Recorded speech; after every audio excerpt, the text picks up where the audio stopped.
Operation সিন্দুর করার পরে ইন্ডিয়ার অনেক লাভ হয়েছে। এর মধ্যে প্রথম যেটা লাভ হয়েছে এটা হইল গিয়া ব্রহ্মোস মিসাইল, যেটা ভারতের প্রধান মিসাইল, যেটা সুপারসনিক মিসাইল। এটার ডিমান্ড পুরো গ্লোবালি আস্তে পৃথিবীর মধ্যে এটার ডিমান্ড বাড়ি গেছে। তো ব্রহ্মোস হইল গিয়ে যেটা সুপারসনিক মিসাইল। সুপারসনিক বলতে যেটার স্পিড খুব বেশি দ্রুতগামী, মানে একটা সাউন্ড যতক্ষণ সময়ে ট্রাভেল করে এর থেকে 3 গুণ স্পিডে, মানে একটা আওয়াজ যতটুকু সময় লাগে পৌঁছতে গিয়ে এর থেকে 3 গুণ স্পিডে গিয়ে এই ব্রহ্মোস মিসাইলের টার্গেটটা হিট করে।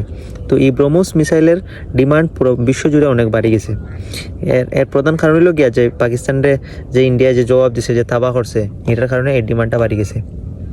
তো এই মিসাইল এটা হলো গিয়া অনেক ফায়দা আছে। যেমন এটা তুমি আসমান থেকে মাটির মধ্যে করতে পারবা, সমুদ্র থেকে মাটির থেকে সমুদ্র, যে কোনো জায়গা থেকে তার লঞ্চ করা যায় খুব সহজে এবং একদম নির্দিষ্ট একদম স্পেসিফিক জায়গা থেকে টার্গেট করে।